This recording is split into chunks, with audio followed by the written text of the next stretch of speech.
Cette vidéo est sous-titrée par MNK Media.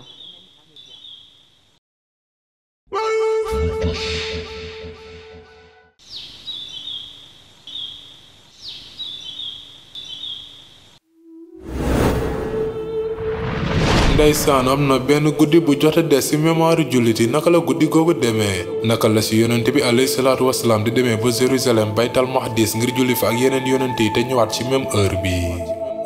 voyage boobu yamul rek sa Jérusalem naka la Muhammad ànd ak Jibril di yéegee ci kaw asamaan yi ngir dajak boroomam mu màgg mi te yan mbir yu yéeme la fay gis bu yonent bi dajak boroomam ñaata julli la ko yàlla di digal ñu koy julli 50 julli naka la ko Muusa di conseillé mu ñaan ngir ñu wàññi ko te ñaata julli lay mujj nekk naka la woote yonent yàlla bi di continuer te naka la islam di propager sa Médine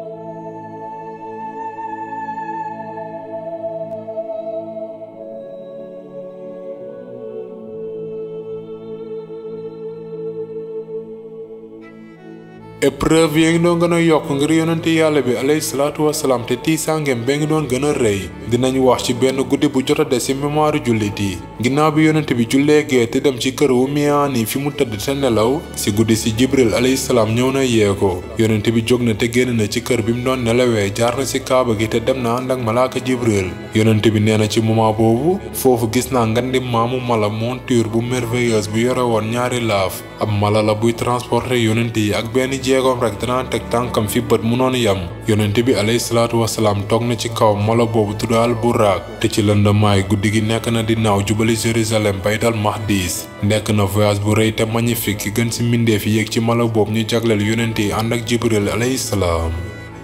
ci yoon bi yonent bi gis na ay caravane ak ay mbir yu extraordinaire ba ni muy yeggee ci jumaaw Jérusalem bi ci instant boobu waa Màkk yëpp ñoo ngi doon nelaw yëguñu woon dara ci li nekkoon di xew ci guddi googu ak yonent bi mu yeggee ci jumaaw Jérusalem bi yonent bi fekk na fa Ibrahim xaritu yàlla bi moo ngi koy soog a gis dina ne après nit bi mu gën a nduroon mooy seen xarit moom ci boppam la daan wax alayhi salaatu wasalaam te gis na fa tamit Muusa nee na ci moom nit bu njool la brun te sew yore ay karaw yu frisé mu diiree benn nitu askanu Chanwa sa Yemen gis na fa tamit Jésus nee na ci moom nit bu rouge wala gàttul njoolul yore ay karaw yu aplaat yi ci góor ñi ñëpp Urwa ibn Mas'ud moo ci gën a ndur ak moom noonu la leen décrire moom alayhi salaatu wasalaam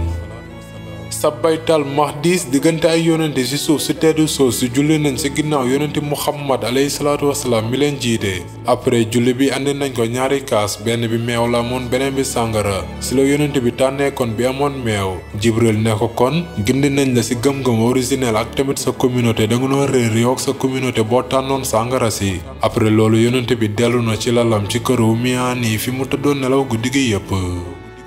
bi mu jógee ci suba si yëgal na Ummi Ayni ci lu ko jota dal nee na ko ci guddi gi dem naa julli ji ci Jérusalem Ummi ne ko bul wax loolu kenn ndax boo ko waxee nit duñu la gëm te dañ la harcelé ak seen ay kokkali mu tontu ndax yàlla dina leen ko wax te ci suba si ci boppam yëgal na ko waa Xurays nee na leen que ni julli na ak yonente yàlla yi ci jumaaw Jérusalem bi te nekk na occasion bu baax ngir yéeféeri mun ko kokkali nee na nit ñi caravane yi dañuy voyager weerum lumb ngir yegg ba Jérusalem te defar weer ngir ñëwaat te seen xarit ba ngi wax ni def na voyage boobu te julli fa te loolu yëpp ci même heure ci guddi si même julli di seen gëm-gëm dëgërul woon tàmbali nañ sikk sàkk waxu yonente yàlla bi ak seen gëm-gëm ba nga xam ni sax ñenn ñi ci ñoom naroon nañ weddi islaam dem nañ gisi ji xaritam Abu Bakr te ne ko sa xarit ba ngi wax ni que ni tukki na ci guddi si ba Jérusalem ngir julli fa te ñëwaat ci ñun ci même heure bi ak bépp dal Abu Bakr tontu na leen bu ko waxee mooy que ni def na ko dëggantaan man gëm naa ko comme ba mu jotee benn révélation bu jóge asamaan fekk ni mu ngi toogoon sama wet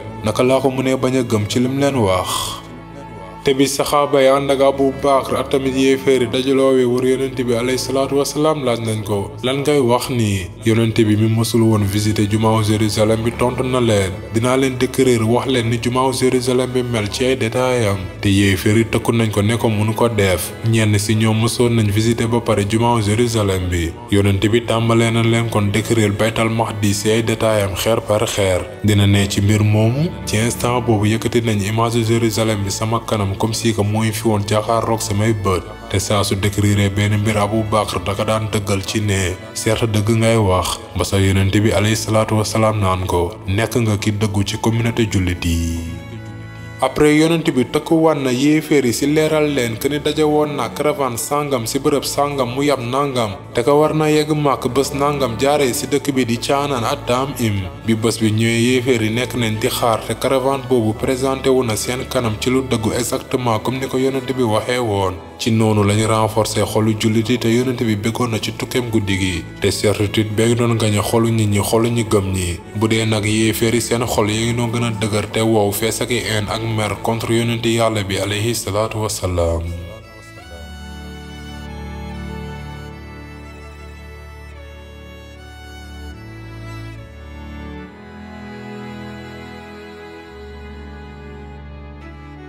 histoire guddi googu jeexagul yonent bi alayhi salaatu wasalaam yéeg na sa asamaan yu gën a kawe ànd ak malaaka jibril alayhi salaam foofu gis na mirage bi amul dara lu gën a rafet loole yonent bi jóg na ci suuf si jubali ci asamaan yi ànd ak malaaka jibril mi ko daan ubbil buntu asamaan yi asamaan bu nekk amoon na ay gardien ak ay surveillant ci malaaka yi nee nañ koo kan la mu tontu man la jibril te kan mooy nit ki nga àndal mu xamal la malaaka yi laaj ko jot na révélation yi ba pare waaw ci noonu buntu asamaan yi tijjeeku nañ ngir kan ngir yonente yàlla bi alayhi salaatu wasalaam lan mooy honneur boobu def ni buntu asamaan yi tijjeeku ngir suñu yonente bi ba muy dund. dugg na ci asamaan bu njëkk te gis na fa benn nit bi nga xamante ne ruu yi dañ daan ñëw ci wetam bépp ruu bu jóge ci yaram da daan dem ci wetu nit kooku nit ki da daan bég bu jotaan ruu ba gëm yàlla waaye da daan tiis bu gisaan ruu bu salte te weddi yàlla yonent bi laaj na jibril kan mooy nit ki mu tontu sa maam la aadama ci la ko yonent bi jege kon te nuyu ko maam aadama fay na ko ci ne ko dalal ak jàmm woo doom bu yiw dalal ak jàmm woo yonent yàlla muhammad la woon alayhi salaatu wasalaam. après loolu continué na yéegam ngir yegg sa ñaareelu asamaan te saa su ne buntu asamaan yéegi doon tijjeeku ngir moom te saa su ne ay malaaka ngi doon ñëw di ko nuyu di ko dalal ak jàmm ak accueil bu chaleureux sa ñaareelu asamaan dajak na faak ñaari cousin yi di Jésus doomu Mariam ak Yaxya doomu Zakaria ñu ñëw nuyu ko ci ne ko dalal ak jàmm oo frère bu yiw dalal ak jàmm oo yonenti yàlla après continué na yéegam ba ci ñetteelu asamaan te foofu gis na fa nit bu rafet ak taar bu extraordinaire te ñàkk yam ak dara yonent bi laaj kan mooy nit ki woo jibril mu tontu yusuf la doomu yaqub c'est le noble fils di noble fils di noble fils di noble yusuf la doomu yaqub doomu isak doomu ibrahim si la ko yonent bi nuyoo kon te yusuf nee na ko dalal ak jàmm oo frère bu yiw dalal ak jàmm oo yonent yàlla. après yonent bi jógaat na ngir yegg sa ñeenteelu asamaan te foofu gis na fa Idris alayhi salaam yonent bi tari na kon li yàlla waxoon ci Idris te yëkkati nañ ko ci rang bu kawe ñoom ñaar nuyonte nañ après yonent bi alayhi salaatu wasalaam continué na ba juróomeelu asamaan te gis na fa benn nit bu yore sikkim bu weex ci la yonent bi laajee Jibril kan mooy nit ki mu tontu nit bu askanam bëgg lool la Aarun la alayhi salaam doomu Umraan nuyonte nañ ñoom ñaar te Aarun nee na ko dalal ak jàmm oo frère bu yiw dalal ak jàmm oo yonent yàlla après yonente bi alayhi salaatu wasalaam continué waan na yéegam ba ni mu yeggee juróom benneelu asamaan te kan la dajek foofu Muusa la alayhi salaam nuyonte nañ te Muusa nee na ko dalal ak jàmm oo frère bu yiw dalal ak jàmm oo yonente yàlla. après yéeg na ci juróom-ñaareelu asamaan fi mu gis benn nit bu wéeru ci benn kër ban kër la woon albayd almamour la maison peuplée bés bu nekk 70 000 malaaka dañ fay visiter te benn yoon rek lañ leen may ngir ñu def ko buñ fa xasee ba ñëw dootuñu fa ñëwaat laajte na moom alayhi salaatu wasalaam kan mooy nit ki wéeru ci kër gi Jibril tontu sa papa la Ibrahim xaritu yàlla bi ci la ko nuyoo kon te Ibrahim fay na ko nuyoo ci ne ko dalal ak jàmm oo doom bu yiw dalal ak jàmm oo yonente yàlla ci étape boobu la suñu yonent bi noppee ci di tase ak yeneen yonent yi amul benn yonent bu mës a dépassé limitu asamaan soosu bu dee nag suñu yonent bi alayhi salaatu wasalaam continué na yéegam ci juróom-ñaareelu asamaan ba ni muy yéegee ci benn limite bu nekk frontière univers bi moo ngi tudd Sidraat al Muntaha jujubier de la limite xoolama garabu siddéem bu rafet boobu. bi ñu yeggee ci limite boobu Jibril alayhi salaam mënatul a continuer bu dee nag Muhammad continuer na di gën a yéeg dina ne ci bërëb boobu gis naa Jibril mu fees ak vénération ak ragal ci boromam taxawaay bu jub xocc foofu la ajana nekk amul benn yonent wala malaaka bu mës a yegg ci limite boobu yonent bi continuer na di yéeg te gis na ab leer ban leer la nee na ab leer la bu ma xañ ma gis ko wax na directement ak boromam sans intermédiaire waaye leer bi mooy nëbb kanamu suñu borom dina nekk ni su yàlla màgg mi dindee leer bi nëbb kanamam mindeefu univers bi yëpp dañ tàq ci leeram xoolal ma ndaje boobu ndajew suñu borom ak kim bëgg lool xaritam kim fal Muhammad la alayhi salaatu wassalaam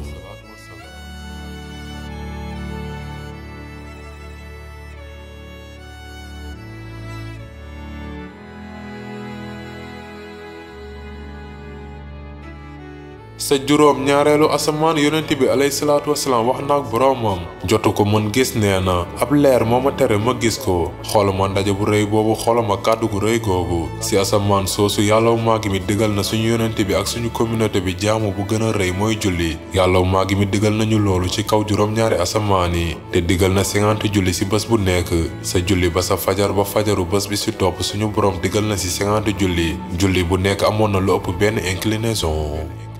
bi mu nangoo ndigal boobu te si yoonu ñibbi bi yonent bi romb na si asamaan yi Muusa alayhi salaam nekk Muusa mi ko laaj li mu jot si suñu borom yonent bi tontu na digal na ma julli te ñaata julli la digal yonent bi tontu 50 julli dellul si wetu sa borom Muusa moo wax ndax askan duñu mën a dékku loolu Muusa nit bu bienveillant la woon si askanam ak si bu Muhammad alayhi salaatu wasalaam looloo tax mu wax ko dellul si sa borom ndax askan duñu mën a dékku loolu ñaanal yàlla mu oyofal yan bi si la yonent bi delloo kon si boromam ñaan ko mu oyofal yan bi ci askanam te suñu borom bi daan déglu ay ñaanu yonenteem wàññi na julli 50 yi def ko 40 bi mu delloo Muusa laajaan na ko ñaata la léegi 40 Muusa ne ko delluwaatal ci sa borom ndax askan duñu mën a dékku loolu te Muusa waxoon na dëgg yonent bi dellu na kon ñaani allégeance suñu borom te julli yi wàññi nañ ko ba 30 te noonu la demee saa su ne yàlla daan nangu ñaanu yonenteem di wàññi par 10 li ñu war a julli ba ni julli di yeggee 10 et puis finalement 5 te yonent bi dellu na gisi ji Muusa mi ko laajaat ñaata julli la léegi yonent bi ne ko 5 Muusa newaat ko delluwaatal ci sa borom ndax askan duñu mën a dékku loolu ci instant boobu yonent bi nee na fu mu toll ni rus naa dellu ñaanal yàlla ngir mu wàññiwaat ko yàlla maa mi defal na ko faveur ba pare ci wàññi julli yi 50 ba 5 yonent bi dina ne par la suite képp ku motal juróomi julli yooyu ak gëm-gëm te yaakaar récompense suñu borom dinañ ko fay comme si que motal na 50 julli kàddu yàlla maa mi changé wul mukk dëgg la ni juróomi waxtu lañ war a julli waaye dañ ko fay comme 50 comme ni ko suñu boroomu màgg mi digalee woon bu njëkk lu gën a te encore jëf ju baax ji dañ ko multiplier par 10 yàlla màgg mi bëgg na ko obligation boobu di julli ñu digal ko te joxe ko bi yonent bi alayhi salaatu wasalaam riñaane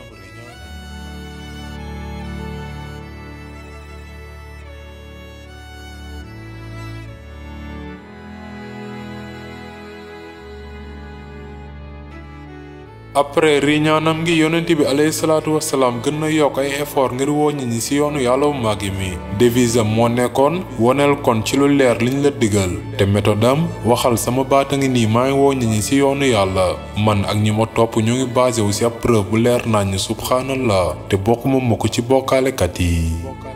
yonent bi alayhi salaatu wasalaam jéem na profito ci saison wu xaaj bi ak ci yeneen occasion wu ndaje yi ndax ci ndaje yooyu askani ci boppam dañ naan dem en masse sa kaaba ga ngir xaaj ak ngir ziyaare te yonent bi alayhi salaatu wasalaam joxe na lépp ngir woo nit ñi ci islaam dem na sa Mina ak tamit ci yeneen bërëb ci occasion yoo ngir daje ak askan yépp benn par benn te bu yeegaan rek ci benn askan danaan wonewu moom ci boppam comme ku yuuxu ci mbooloo te da leen daan woo o askanu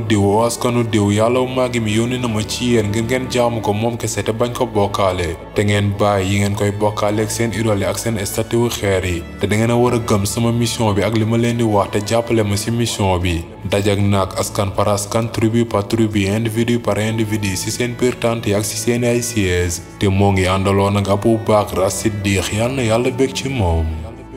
amoon na benn nit bu leen daan topp comme niñ ko décrire nit bu gàttoon la yore ñaari létt yu wàcc seen mbaggam dafa jëloon sol benn yére waadeen te bu yonent bi jugaan ci bërëbu askanu sàngam nit ki daan jaaraat ci ginnaawam te ne askan boobu yéen nit yi kii ni ñëwoon fii di wax ak yéen sama jarbaal la moo ngi leen di digal ngeen weddi Laat ak Uzza suñu yàlla ak tamit jinne yi ngeen di liggéeyal te nekk ci lu bon moytu leen ci di ko déggal wala sax di ko déglu waaye yonent bi alayhi salaatu wasalaam continué na di woo nit ñi ci yoonu yàlla bu màgg mi sans lijjanti ay noonam wala say obstacle ci yoonam woo nit ñi ci yoonu yàlla bi am mission la bi mu war a motal ak lépp lu munti jar.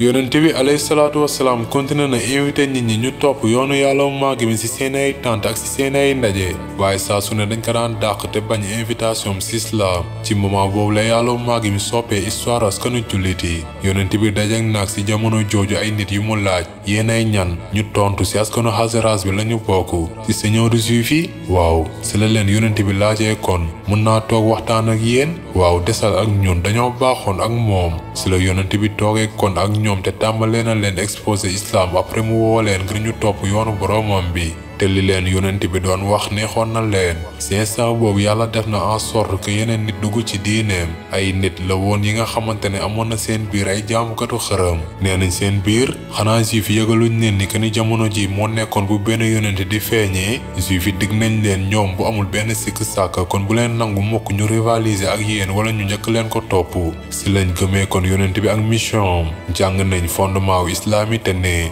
oo yonent yàlla amul benn askanu arab bu xam ay xuloo yu ndur ak yu xew ci suñu askan ci diggante ñaari askan yi di al-Aws ak al-Xasaraas amoon na ay xuloo yu yàgg ak benn rivalité meurtrière nee nañ yàlla nañu yàlla jubóole ndax yow.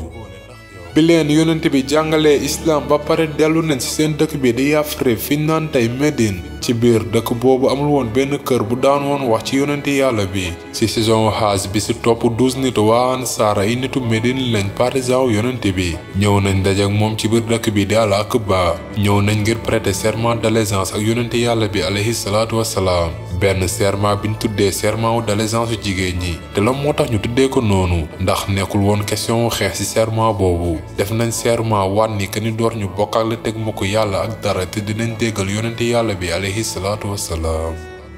ginnaaw bi ñu prêter serment ak yonent bi te gën a jàng diine bi ñibbi nañ seen dëkk ànd ak Mus'ab ibn Umayr mi nekkaat ambassadeur bi njëkk ci histoire islam ab jeune la woon bi màggee ci luxe ak ci confort Makka te dëddu na ginnaaw bi mu nekkaatee jullit dund bi ci àdduna ak ay tentation lu gën a ti encore gàddaay na sa Médine moom kese bañ a ànd ak kenn ngir jàngal ña fa dëkk diineew yàlla màggi mi ba mu yeggee sa Médine benn nit bu tuddoon Asad ibn Zurara moo ko dalal benn noble waa Ansaar la te ensemble ñoo ngi doon jàppalante ngir woo nit ñi ci yoonu yàlla bi amul benn këru Médine bu Mus'ab demul ngir jàngal ña fa dëkk alxuraan ak ngir expliquer leen fondement islam yi suba ngoon yëgal na nit ñi ci diinewu yàlla bi ci waxtu bu nekk ak ci bërëb bu nekk woo na nit ñi ci yoonu yàlla wu màggi mi li koy def ambassadeur bi gën ak waaraatekat bi gën ci diinewu islam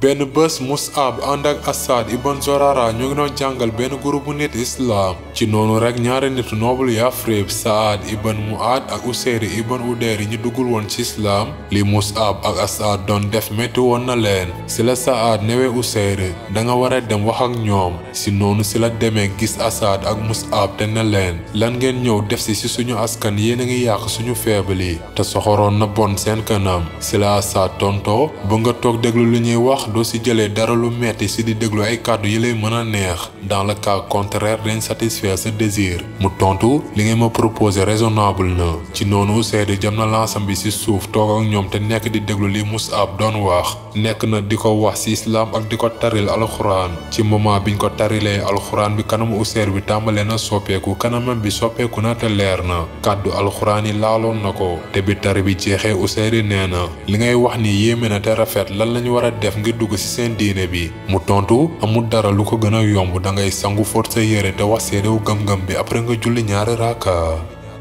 dellu na ci Saad te bi ko gisee nee na ndax yàlla mu ngi ñëwaat ak beneen kanam bu mu yorul woon ba muy dem. avant moo ñëw ci xaritam bi Useyri waxoon na Asad ak Mus'ab maa ngi nii di dem ci Saad mi nekk chef bu mag ci askanam bu duggee ci islam askanam bi yëpp dañ ko topp. ci la delloo kon ci Saad te ne ko demal gis ñaari nit yi te déglul seeni kàddu. Saad jubali na kon ci ñoom te ne leen lan ngeen nekk di def yéen a ngi yàq suñu faible yi xanaa waxuñu leen ngeen yam. ci la ko Asad tontoo toogal ak ñun te déglul bu la loolu neexee nga nangu ko sinon nag dinañ arrêté li la neexul. mu tontu li nga ma proposé yenu na maana. ci noonu Saad toog na ak ñoom te Mus'ab taril na ko alxuraan bi te moo ngi nii yàlla ubbi na xolam ci islam te moom tamit kanamam gi changé na.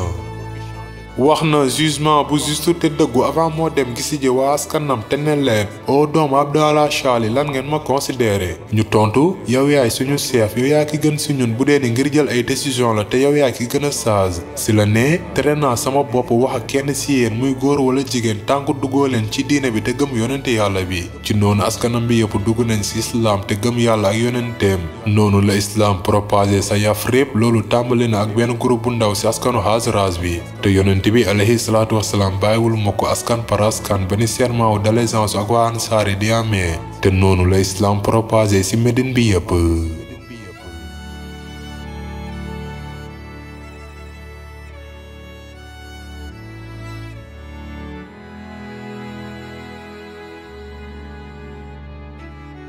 jullitu Ansaar yi maanaam waa Médine amoon nañu rendez-vous ak yonente yàlla bi alayhi salaatu wasalaam ngir prêter beneen serment d'allégeance. benn serment bi ñu tuddee le serment d'allégeance de la grande Aqaba te loolu waroon nañ ko def durant saison hajj bi. jullitu Médine yi génn nañ ak yéeféer yi fas yéene def hajj bi sa Makka. si ñoom amoon na kenn seen chef bu mag bu tuddoon Al-Bara ibn Ma'rur. ci yoonam sa Makka bañ na julli jàkkaarloog baytal Mahdi sa Jérusalem ndax nangulu woon ginnaaw kaaba gi di julli. ñi ma àndaloon ñoo ngi ko doon jéem a digal mu julli waaye bañ na te ne naka la ñuy mënee woon ginnaaw kaaba gi. yegg nañ sa Makka ñoo ngi tolloon 71 góor ak ñaari jigéen ñoo ngi tolloon 73 jullit ànd ak ay yéeféer ngir motal hajj bi sa Makka. waa Makka yëguñu woon ni que ni jullit yooyu bokkoon nañ ci ñi ñëwaaji si. Al-Bara ibn Ma'rur ak Kaab ibn Malik dem nañ gisi ji yonent bi ngir laaj ko ba xam mënoon a nekk ñu julli jàkkaarloo kaaba gi. mësuñu woon gis yonent bi bu njëkk si lañ laajee kon benn nitu Makka biñ tase ci yoon bi fan lañ mënee gis Muhammad.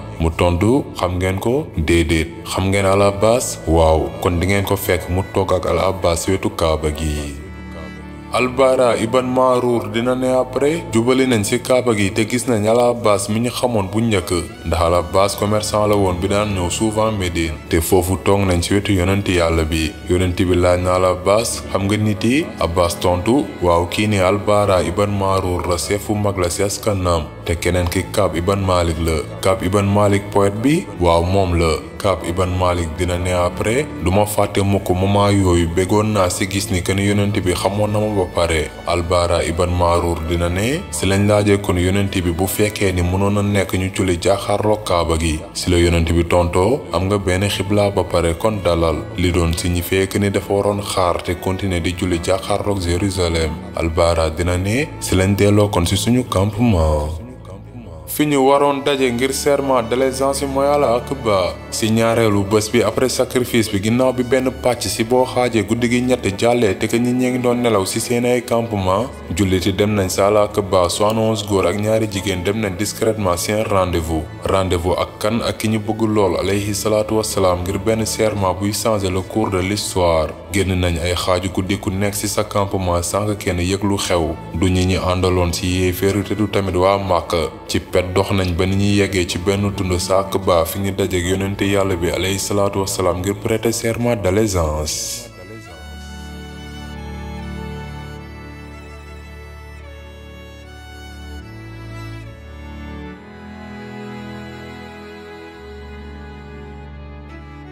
yonent bi alayhi salaatu wasalaam ànd ak ndijaayam Al Abbas mi nekkagul woon jullit waaye bëggoon na dalal xelam ci jarbaatam. Al Abbas mi dajek waa Ansaar sa Aqaba nee na leen yéen nit yi xam ngeen considération biñ jox Muhammad dañ ko mës a aar ci ay noonam ak képp ku ko mës a bëgg a def lu bon. boo leen ko bëggee te nangu ko mun ngeen ko dalal ak yéen ci seen askan waaye à condition ngeen assurel ko kaaraangeem sinon bàyyi leen ko ak ñun kon. ginnaaw bi mu paree tontu nañ ko pare nga ci li nga amoon lay wax Al Abbas waaw yaa war war a wax léegi o yonente yàlla mën nga wax li ñu bëgg a wax yonente bi ne leen nangu naa seen serment ak condition ngeen aar ma comme ni ngeen di aaree seen propre jabar ak seeni ay doom waa Ansaar tontu lu gënati lay doon dañ la aar comme ni ñuy aaree suñu dund ci boppam dinañ la gën a aar que suñu ay jabar ak suñu ay doom ay jàmbaar yu xarañ lañ yi te ngànnaay yi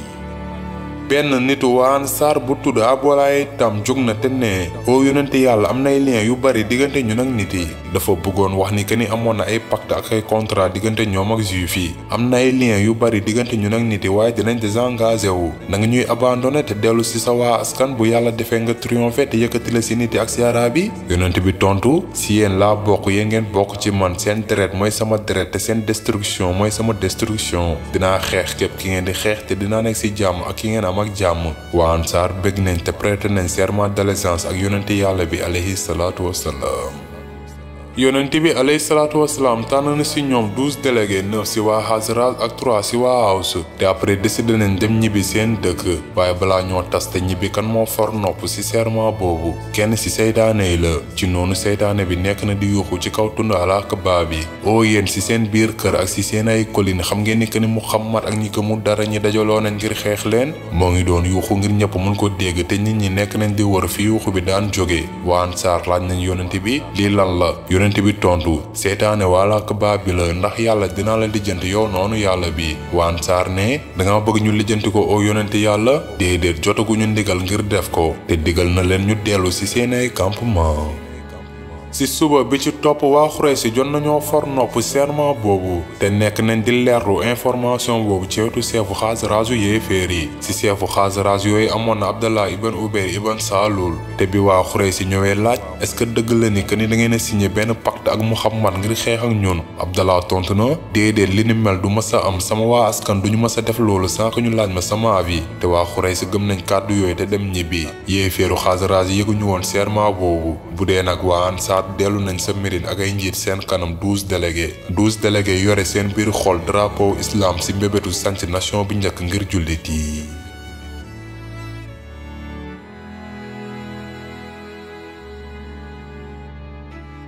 ginnaaw bi ñu prêté serment d'allégeance ak jullitu Médine yi ci pet naka la yàlla mu màgg mi di digalee jullit yi ñu gàddaay te naka la gàddaay boobu sa Médine di demee bu yéeféeri yëgee loolu naka la ñuy dajaloowee te naka la Iblis ci boppam di soppale ko am màgget ngi mën a fekkee réunion boobu lan la ñuy décider ci réunion boobu xanaa rey Muhammad alayhi salaatu wassalaam naka la ñuy demee ngir rey ko te mbaa yonent bi dina leen rëcce ngir mën a dem gàddaay moom tamit ànd ak Abu Bakr sa Médine loolu la ñu gis ci épisode 12 bi di ñëw insha allah Muhammad alayhi salaatu wassalaam li moo nekkoon épisode 11 bi bu fekkee neex na la bul fàtte nga aimé vidéo bi partage ko ak sa xarit yi ndax ku nekk war na xam jaar-jaaram bu fekkee nag yaa ngi soog a seetaan suñuy vidéo xamal ni kat ci chaîne bi vidéo am solo rek la ñuy def kon abonné wul gaaw activé cloche bi comme ça vidéo bu ñu dugal rek da nga am ci sa YouTube directement wasalaam